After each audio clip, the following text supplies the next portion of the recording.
Good day, everyone. I'm your host, Kylie, and welcome to the fourth episode of 3 Minutes with Kylie, where you learn something new in just 3 minutes. For this episode, we will focus on the importance of self-assessment and how truly knowing ourselves may help us become better team players. Allow me to once again welcome two amazing guests who have some fascinating stories to share with us today. Our first guest is Ysa from 4BS Management. She is currently specializing in finance and was previously the Associate Vice President for Member Integration of her home organization. Our next guest, once again, is Carlo San Agustin from 4BS Management Engineering. He is currently block representative in his own organization and previously held core head positions for various projects. So everyone, give it up for Ysa and Carlo San Agustin. Hello everyone! I'm so excited to finally be part of 3 Minutes with Kylie. Hi YouTube, it's good to be back. It's great to have you both for today's episode. Now that we're ready to get this started, I'm sure we've all taken the Myers-Briggs personality test, right? Also known as MBTI, it is frequently used to help individuals understand themselves, particularly how they interact with others. But before we have Carlo and Ysa share their results, I actually want to try guessing it first. You can try, Kylie. I feel like mine is so easy though.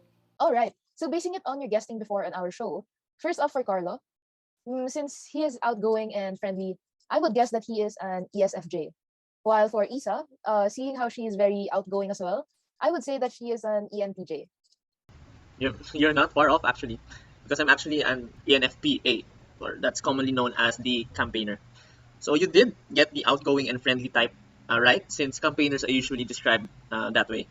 So other male celebrities who have the same personality type as me are Robert Downey Jr., Will Smith, which is quite relevant, and Peter Parker or Spider-Man, which is great because I'm a huge Spider-Man guy, Spider-Man fan myself. So how about you, Ysa? Kylie was close, but I'm actually ENFJA or protagonist. Popular women with the same results would be Jennifer Lawrence, Elizabeth Bennet from Pride and Prejudice, Daenerys Targaryen from Game of Thrones, which are all iconic women, and I really see myself in them. Thank you for sharing your MBTI results. It is also very interesting to see the different celebrities who have the same personalities as you do. Now, in assessing ourselves, how do you think the genus model, emotional reasoning, and self-management come into place? Or, in other words, why do you think these three are important in team dynamics? In my opinion, self-awareness is something I believe we often ignore when it comes to teamwork. As an ENFJ, I've read somewhere that we are much more naturally focused on understanding others, which is why it can be a challenge to understand why we are feeling a certain way. I believe self-awareness is so important in a team because it allows you to stay calm in stressful situations and act with the bigger picture in mind. For example, I once worked with a team that entrusted me with almost all of the tasks. I was clearly unhappy, but pausing to consider why I was upset and realizing that I was someone they relied on was far preferable than lashing out at them during the height of my emotions, and doing that would have definitely ruined the team dynamics. Those are great points, Ysa.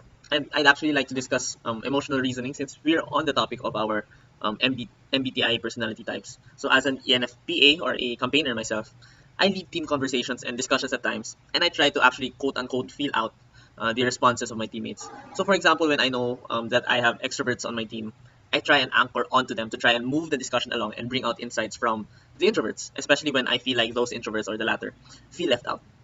Also, when there's somewhat a heated exchange of ideas, I realize that emotions can get in the way of deciding the final result. So after the exchange, I tried my best to have the team refocus on the goals we have and reconsider all arguments made because I know that heightened emotions can alter the discussion and our respective logical reasoning. And that's why there should be a balance when we are talking about emotional reasoning, and that's how it helps team dynamics. That's so true, Carlo. Something I've definitely learned is how to become an active listener, since it's essential to show that you value what they can add to the team, regardless of how different they are.